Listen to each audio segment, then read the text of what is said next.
a graça e a paz de Deus Pai e de nosso Senhor e Salvador Jesus Cristo esteja com todos vós. Vamos estudar agora, nessa ocasião, o tema de número 37, que tem como título A Questão Oriental. Um estudo profético de muita relevância para nosso tempo.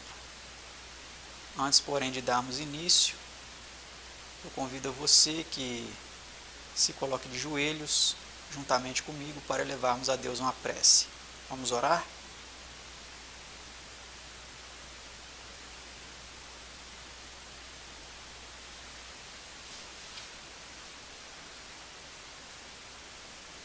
Pai amado, Pai bendito, que habita nos altos céus, louvado e engrandecido seja o teu santo nome e o nome de seu amado Filho unigênito, nosso Senhor e Salvador Jesus. Somos gratos pelo privilégio de podermos mais uma vez estudar a tua palavra. Suplicamos, Senhor, a iluminação do teu divino Espírito para compreendermos este assunto tão importante para nosso tempo.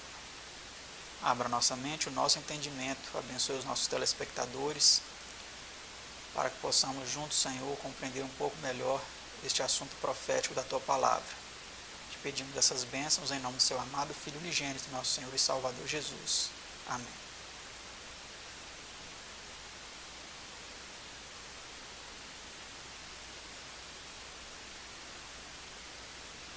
O estudo de hoje, a questão oriental, é composto por 16 perguntas e respostas, e na primeira delas nós vamos entender um pouco melhor a respeito do que é essa tal de questão oriental. Vamos ver?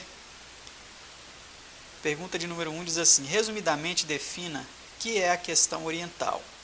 Então, veja você aí na tela e ouça bem o que é a questão oriental. Veja a definição. A questão oriental é a eliminação da Turquia da Europa e a final extinção do Império Turco, com os consequentes eventos mundiais. É também descrita como a ação de impelir os turcos para a Ásia e a anexação de seu território. Então, basicamente, a questão oriental é isso. Mas será que as escrituras apresentam profecias relacionadas a um assunto tão sério como esse? A eliminação da Turquia da Europa, a extinção do Império Turco? Vamos, ao longo deste estudo, compreender um pouco melhor a respeito disso. Pergunta 2 diz assim: que passagens das Escrituras se aplicam ao poder turco? Então, basicamente, as passagens são essas aí: Daniel 11, 40 a 45, Apocalipse capítulo 9 e Apocalipse 16, versículo 12. No capítulo 11 de Daniel, a Turquia é mencionada sob o título de Rei do Norte. E em Apocalipse 9, no soar da quinta e sexta trombetas, e em Apocalipse 16, sob o símbolo do secamento das águas do principal rio da Turquia asiática, o grande rio Eufrates. O atual secamento do rio Eufrates foi o sinal da subversão da antiga Babilônia. Então, em todas as vezes que você lê em Daniel capítulo 11, Rei do Norte, você vai ver aí uma descrição da Turquia, mais ali especificamente para o final da profecia, né? Porque aquele território ele foi se modificando de proprietários, de nomes de impérios ao longo dos anos. Ele inicialmente começou como sendo o Império Persa, né? E depois ele foi se transformando até chegar no que hoje é a atual Turquia. Passou também por um período que foi chamado Império Turco-Otomano, né? E hoje é a atual Turquia, tá certo? E lá no Apocalipse também, na quinta e na sexta trombetas, e na profecia do capítulo 16 de Apocalipse, quando fala do secamento do rio Eufrates, é uma descrição também dessa profecia relacionada à extinção final da Turquia. É um simbolismo também da derrocada, do fim do Império Babilônico, que foi eliminado, que foi destruído, né? Através do secamento ali do rio Eufrates, onde os persas então entraram pelo leito seco do rio para invadir a cidade de Babilônia e acabar então com o grande império babilônico, tá certo? Vamos para a pergunta 3. Quando tomaram os turcos Constantinopla e assim a divisão setentrional da antiga Grécia e Roma? Então vamos ver a resposta. Em 1453, Anno Domini, sob o comando de Maomé II, ver páginas 286 e 288 do livro, Estudos Bíblicos. Após a morte de Alexandre o Grande, o Império Grego foi dividido entre seus 4 maiores generais, Cassandro, Lisímaco, Seleuco e Ptolomeu, em 4 partes, este, oeste, norte e sul, sendo que 3 delas foram logo absorvidas, tornando-se um só reino, o Reino do Norte, permanecendo o Egito, o rei ou Reino do Sul. No esfacelamento do Império Romano, os turcos ficaram de posse da Terra Santa, em 1058 Anno Domini, e finalmente Constantinopla e porções consideráveis da Europa Oriental, o Reino do Norte, em 1453, o qual, sob circunstâncias diversas e limites geográficos variáveis, sempre se conservou. Então, é basicamente essa aí a história, de quando os turcos tomaram então Constantinopla e assim a divisão setentrional ali da antiga Grécia e do antigo Império Romano também, tá certo? Vamos agora para a pergunta 4.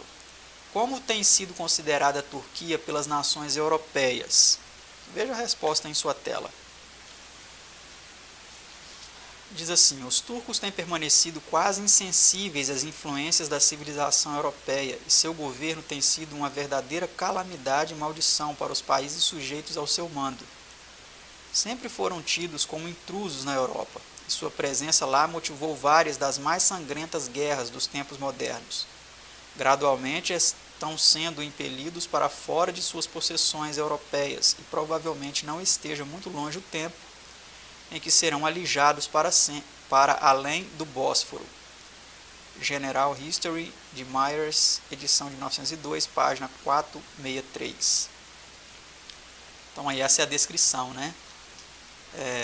de Myers a respeito de como os europeus têm lidado com a Turquia. Realmente é um posicionamento hostil de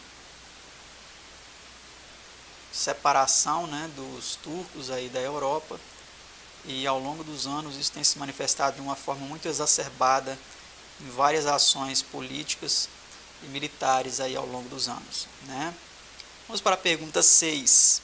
Qual é uma das últimas predições da profecia de Daniel concernente ao Rei do Norte? Vejamos. Mas os rumores do Oriente e do Norte o espantarão, e sairá com grande furor para destruir e extirpar a muitos. Daniel 11:44.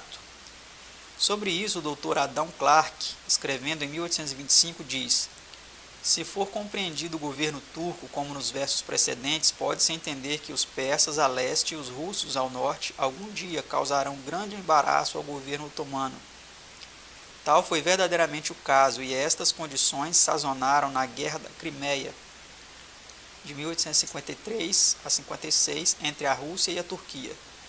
Nessa guerra, a Inglaterra e a França acorreram em auxílio da Turquia, evitando que a Rússia se apoderasse de Constantinopla, a presa cobiçada, ganhando assim acesso aos Dardanelos e ao Mar Mediterrâneo, ficando na posse da chave do comércio entre a Europa e a Ásia, sem uma saída para o mar. A Rússia não poderá ser forte potência naval. Em seu célebre desejo, Pedro o Grande da Rússia, 1672 a 1725, assim advertiu seus súditos: procurai por todos os meios possíveis conquistar Constantinopla e as Índias, pois, dizia ele, quem lá entrar será o verdadeiro soberano do mundo. Fomentai a guerra continuamente na Turquia e na Pérsia. Garanti aos poucos o controle do mar. Avançai para as Índias, que são o grande celeiro do mundo. Uma vez lá estabelecidos, não necessitaremos do ouro da Inglaterra. A autenticidade dessas palavras tem sido posta em dúvida, no entanto revelam um princípio que a Rússia tem seguido bem de perto. Então, como vocês perceberam aí, o grande objetivo das nações é eliminar aí grande ameaça para eles, né, segundo eles, que é a Turquia, pois ela realmente está aí fazendo uma ponte entre o Oriente e o Ocidente, né? Um país aí que divide os dois continentes e não é considerado nem, ou pode ser considerado europeu e asiático, né? Mas é realmente o que eles têm tentado aí ao longo do tempo. Vamos para a próxima pergunta aí, a pergunta 7. Que desde 1940 tem salvo a Turquia da completa ruína? Então vamos ver a resposta. O auxílio e a interferência de várias potências europeias. Não é demais afirmar que a Inglaterra por 2 vezes salvou a Turquia da completa sujeição desde 1853.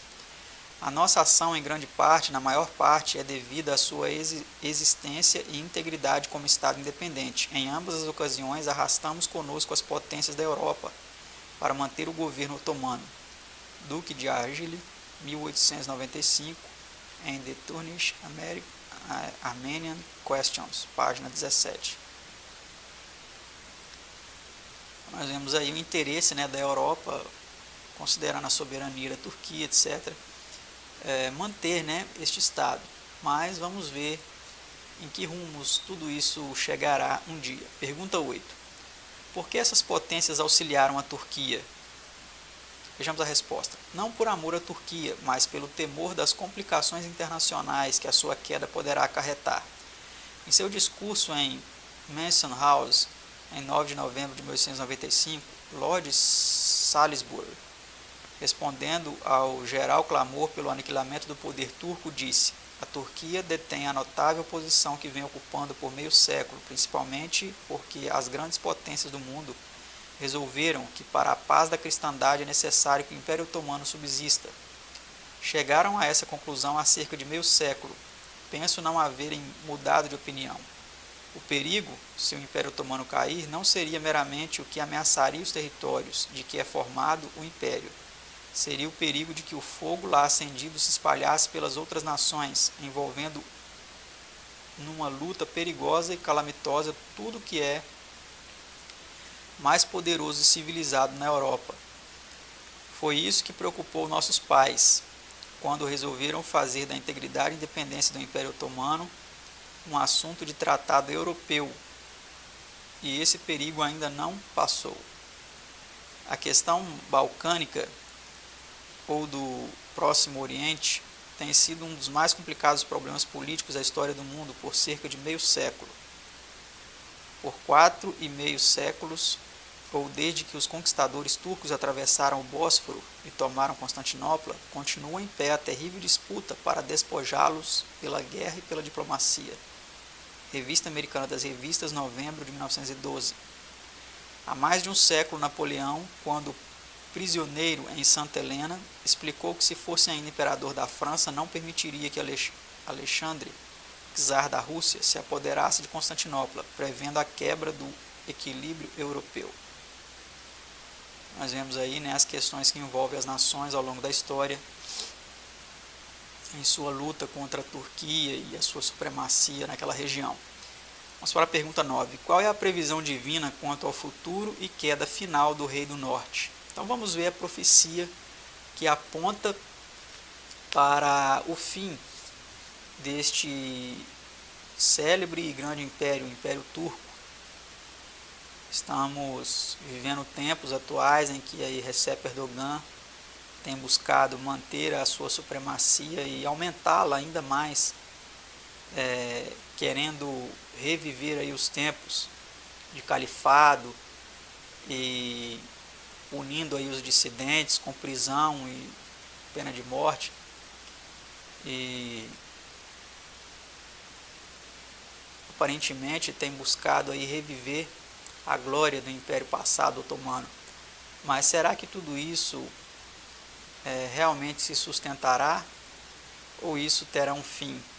Vamos ver que previsão divina quanto ao futuro e queda final do Rei do Norte é apontada nas Escrituras. A resposta diz assim: e armará as tendas de seu palácio entre o mar grande e o monte santo e glorioso. com referência ao rei do norte, né? Mas virá o seu fim e não haverá quem o socorra. Daniel 11:45. Pareceria natural que o governo otomano se localizasse por último em Jerusalém. Em torno da cidade do Santo Sepulcro e das tumbas dos santos se tem travado uma guerra entre os seguidores do Islã e os crentes da religião cristã. Nesse lugar, creem muitos estudiosos da Bíblia, a Turquia terá o seu fim em cumprimento desse texto. Então esse texto aí é considerado por muitos intérpretes das profecias bíblicas como um texto que aponta para o fim, a aniquilação total da Turquia, dizendo que ela armaria as tendas de seu palácio entre o Mar Grande, que é o Mar Mediterrâneo, né, e o Monte Santo e Glorioso, que é o Monte das Oliveiras. E exatamente entre essas duas posições, entre o Mar Grande e entre o glorioso Monte Santo, está a cidade de Jerusalém. E segundo a profecia, o rei do norte armaria suas tendas, as suas tendas palacianas, né, entre o Mar Santo e o glorioso Monte Santo, entre o Mar Grande e o glorioso Monte Santo. Mas a profecia aponta, né, mas virá o seu fim e não haverá quem o socorra. Dessa vez, nenhuma nação, nenhum país o socorrerá. Ele sucumbirá e será então finalmente aniquilado. Precisamos então ir acompanhar as profecias para ver o cumprimento então deste vaticínio apontado no livro de Daniel. Vamos para a pergunta 10. Sob qual das 7 últimas pragas secar-se-ão as águas do rio do Eufrates, na Turquia, né? Para que propósito? Vamos ver a profecia de Apocalipse 16:12, que diz assim: E o sexto anjo derramou sua taça sobre o grande rio Eufrates, e a sua água secou-se, para que se preparasse o caminho dos reis do Oriente. Então essa profecia aí, segundo muitos, aponta também para o secamento do rio Eufrates como aí uma indicação da aniquilação, da destruição do Império Otomano, preparando o caminho para os reis do Oriente, né? Vai ser realmente está ali no caminho a Turquia, né? Entre o Oriente e o Ocidente. Então o secamento do rio Eufrates aí é até um simbolismo do secamento do rio Eufrates na época de Babilônia, para que Babilônia caísse, né? Há anos o processo do secamento do Império Turco está se efetuando, como pode ser visto pelo seguinte. Então vamos analisar alguns pontos aí na história que vem apresentando esse secamento aí simbólico, né, do rio Eufrates. Em 1783 a Turquia foi obrigada a entregar à Rússia o território da Crimeia, incluindo todas as terras a leste do Mar Cáspio. 2. Em 1828 a Grécia se tornou independente. 3. Em 1830 a Argélia foi cedida à França. 4. Em 1867, a Turquia foi obrigada a reconhecer a independência do Egito. 5. No mesmo ano, a Turquia perdeu a Sérvia e a Bósnia. 6. Em 1878, o Tratado de Berlim concedeu governo autônomo à Bulgária e independência à Romélia, România e Montenegro. Essas nações provavelmente já mudaram de nome, né? Não sei precisar para vocês o nome atual dessas duas nações aí. A Montenegro ainda existe, né? 7. Em 1912, Trípoli foi tomada pela Itália. E 8. Em 1912 e 1913, os estados balcânicos e a Grécia tiraram à Turquia quase todo o seu território restante na Europa. Então, ao longo dos anos, foi acontecendo esse secamento, né? Essa perca de território, essa perca de poder da Turquia frente aí às nações da Europa, que foram aí se desmembrando do seu território e se tornando independentes ao longo do tempo, né? Pergunta 11. Sob esta praga, que incita as nações à guerra? E da boca do dragão, e da boca da besta, e da boca do falso profeta vi sair 3 espíritos imundos, semelhantes a rãs, porque são espíritos de demônios que fazem prodígios, os quais vão ao encontro dos reis da terra e de todo o mundo, para os congregar para a batalha naquele grande dia do Deus Todo-Poderoso. Apocalipse 16, 13 e 14. Então, essa praga do secamento do rio Eufrates, né, vai preparar o caminho, então, para a atuação de 3 espíritos imundos, semelhantes a rãs, que são aí um simbolismo de 3 grandes religiões mundiais, né, que vão, então, se congregar, se unir no grande movimento ecumênico, para, então, congregar as nações para a batalha do grande dia do Deus Todo-Poderoso, que nós vamos ver um pouco mais adiante aí o que representa essa expressão. Pergunta 12. Por este tempo, que evento estará próximo? Resposta diz assim: eis que venho como ladrão, bem-aventurado aquele que vigia e guarda as suas roupas, para que não ande nu e não se vejam as suas vergonhas. Apocalipse 16, versículo 15. Então, por esse tempo estará próxima aí a volta de Cristo, né? Ele aponta aí na profecia, logo na continuidade do texto: eis que venho como ladrão, bem-aventurado aquele que guarda as suas vestes, para que não ande nu, né? Um simbolismo aí das vestes da justiça de Cristo, as vestes espirituais, que precisamos estar nos cingindo dessas vestes para não andarmos nus espiritualmente falando, né? Pergunta 13 agora. Em que lugar serão as nações congregadas para a batalha? Vejamos a resposta. E os congregaram no lugar que em hebreu se chama Armagedon, Apocalipse 16, 16. O Armagedon consiste numa grande planície triangular ao norte da Palestina, tendo numa grande extensão 20 km, noutra 24 km e na última 30 km, espraiando-se a sueste do Monte Carmelo, conhecida também pelo nome de planície de Esdrael, ou Vale de Jezreel. Foi o cenário de muitas grandes batalhas, tais como a vitória de Gideão sobre os midianitas, contada e relatada em Juízes 6 e 7, quando o Senhor tornou a espada de um contra o outro. Outra também foi a derrota de Saul pelos filisteus, relatada em 1 Samuel 29, 1 e 1 Crônicas capítulo 10, e da derrota de Josias por Faraó Neco, 2 Reis 23, 29 e 30 e 2 Crônicas 35, 20 a 24. E como indica esta passagem das Escrituras, é o lugar onde, sobre a influência dos espíritos maus, precisamente antes da segunda vinda de Cristo, os grandes exércitos do mundo se congregarão para o choque final e completa destruição sob a 7ª praga. Certo? Então essa aí é a definição aí da Batalha do Armagedon. Vamos para a próxima pergunta, pergunta 14. Quando o rei do norte chegar ao seu fim, segundo a profecia, o que ocorrerá? Diz assim: naquele tempo se levantará Miguel, o grande príncipe, que se levanta pelos filhos do teu povo, e haverá um tempo de angústia, qual nunca houve, desde que houve nação até aquele tempo. Mas naquele tempo livrar-se-á o teu povo, todo aquele que for achado escrito no livro. Daniel 12, versículo 1. Então aí quando Daniel, capítulo 12, verso 1, logo aí depois do versículo 45 do capítulo 11 de Daniel, fala aí que virá o seu fim, não haverá quem o socorra.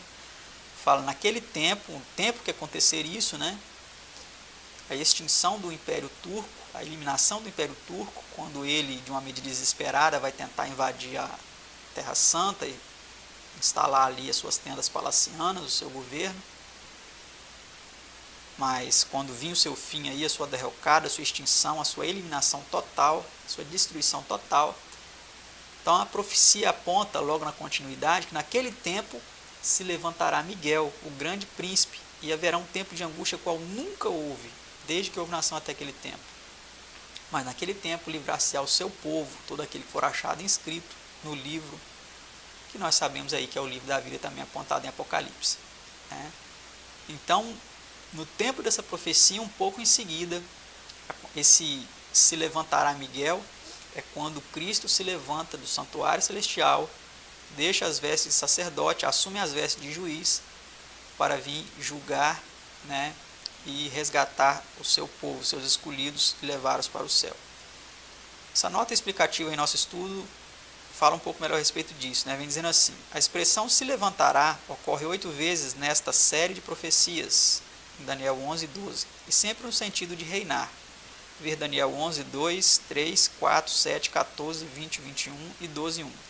Miguel é Cristo, como se poderá ver comparando Judas 9 e 1 Tessalonicenses 4,16 e São João 5,25. Se ler essas passagens e compará-las, você vai entender, né, que Miguel se refere a Cristo, né, a Jesus, Filho de Deus. Quando o Império Turco se extinguir, terá chegado o tempo de Cristo receber o seu reino, São Lucas 19, 11 a 15, e começar a reinar. Essa grande mudança será anunciada pela queda, não somente da Turquia, mas de todas as nações, Apocalipse 11, 15, pelo tempo de tribulação aqui mencionado, pelas 7 últimas pragas descritas em Apocalipse 16, e pelo livramento de todo o povo de Deus, aqueles cujo nome está escrito no livro da vida, né? Apocalipse 3, 5 e 12 e 20 e 12, o que mostra estarem no passado a tribulação e o juízo investigativo, certo? Então essa aí é a sequência dos eventos finais aí, relacionados a esta significativa profecia. Vamos para a penúltima pergunta em nosso estudo, a pergunta de número 15, que diz assim, ó: que ocorrerá nessa ocasião? Vamos ver então o que ocorrerá nessa ocasião. E muitos dos que dormem no pó da terra ressuscitarão, uns para a vida eterna e outros para a vergonha e desprezo eterno. Daniel 12, verso 2. Quando Cristo ressuscitou, houve uma ressurreição especial, ressuscitando dos mortos muitos dos santos, sendo vistos de muitos, e foram levados ao céu com Cristo à sua ascensão. São Mateus 27, 52 e 53 e Efésios 4, 8. Assim também, antecedendo a segunda vinda de Cristo e a ressurreição geral dos justos, muitos dos santos que dormem e alguns dos maiores pecadores, os que o traspassaram, Apocalipse 1,7, ao que parece ressurgirão para testemunhar a sua vinda e ouvir o concerto de paz de Deus com seu povo. Esta série de profecias, portanto, nos leva à ressurreição dos justos, que ocorrerá por ocasião do segundo advento. Então nós temos aí uma ressurreição especial, tanto de justos quanto de ímpios, um pouco antes da ressurreição geral dos justos, que ocorrerá por ocasião então da volta de Cristo, né? Pergunta 16 e última deste tema que estamos estudando, a questão oriental. Diz assim: que falsa mensagem será proclamada antes de sobrevir a destruição aos que não estão preparados para a vinda e o reino de Cristo? Vamos ver que falsa mensagem é essa.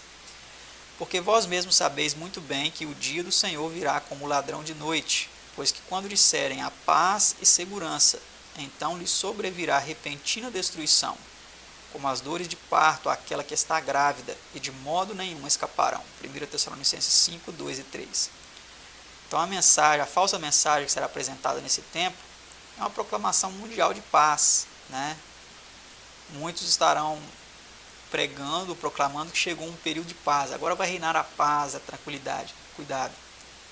Essa mensagem é uma mensagem enganosa e logo depois a proclamação dessa falsa mensagem virá repentina destruição àqueles que não estão preparados.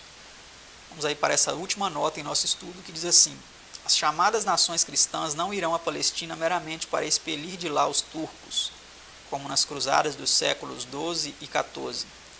Terão em mira arrebatar aos maometanos a Terra Santa e fazer de Jerusalém o centro de um reino glorioso, com Cristo como rei.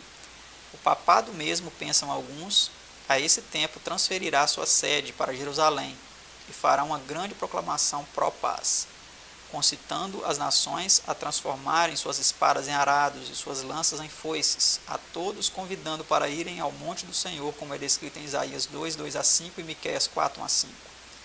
Iludidos pela doutrina de um milênio temporal, muitas nações ouvirão o convite e dirão: porque de Sião sairá a lei, de Jerusalém a palavra do Senhor. Isaías 2:3. Mas isso será tão somente o sinal para a batalha do Armagedon e da rápida destruição que surpreenderá o mundo, dando fim ao presente estado de coisas.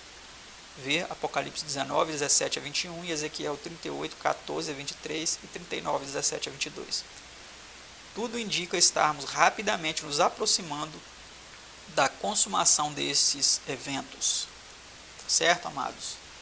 Então, nós estamos vivendo em tempos solenes. Hoje estamos presenciando aí a Turquia querendo ressuscitar o seu antigo domínio, a sua antiga supremacia, e vamos aguardar aí os eventos subsequentes para acompanharmos o cumprimento exato dessas profecias bíblicas tão significativas para nós. Que Deus abençoe a você e a mim, abençoe a todos nós, que nós nos preparemos para esses eventos tão importantes. Que Deus os abençoe e até o nosso próximo estudo, se assim Deus nos permitir. Tchau!